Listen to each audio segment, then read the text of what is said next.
तब भारतीय व्यक्ति ने कहा, शायद लगभग 10,000। जापानी व्यक्ति ने गंभीरता से सिर हिलाया और पूछा, उस समय भारत में 30 करोड़ से ज्यादा भारतीय रहते थे, है ना?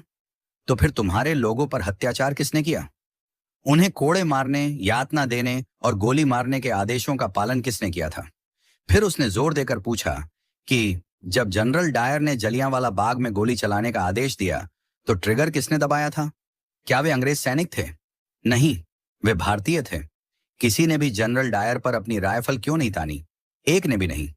फिर उसने कहा, तुम जिस गुलामी की बात करते हो ना, यही तुम्हारी असली गुलामी थी, शरीर की नहीं, आत्मा की। वह भारतीय व्यक्ति जड्डवत, मौन और शर्मिंदा खड़ा सुनता रहा। जापानी मित्र ने आगे कहा, चलो बताओ, मध्य एशिया से कितने मुगल आए थे? शायद कुछ हजार। और फिर भी उन्होंने सदियों तक तुम पर राज किया।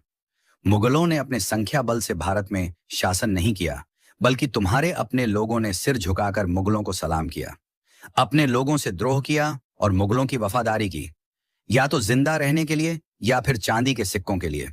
तुम्हारे अपने ही लोगों ने अपना धर्म परिवर्तन कर लिया, अपनी बहन बेटी मुगलों से ब्याह दी। तुम्हारे ही लोगों ने तुम्हारे नायकों को अंग्रेजों को सौंप दिया। बताओ चंद्रशेखर आजाद के साथ विश्वासघात किसने किया था?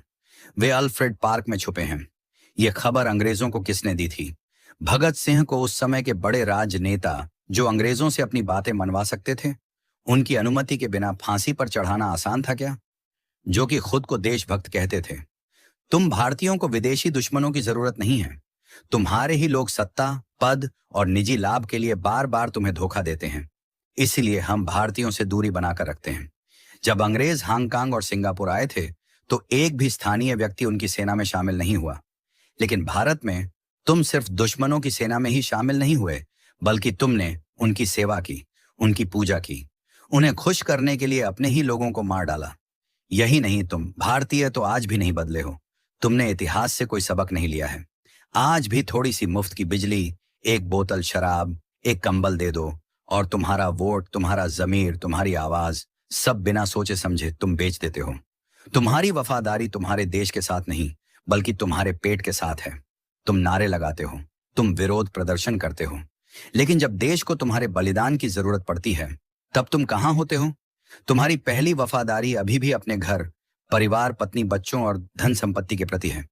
बाकी देश और धर्म जाएं भाड़ में। इतना कहकर वह जापानी वहां से चला गया और वह भारतीय शर्म के मारे सिर नीचे किए वहीं पत्थर की तरह खड़ा रह गया।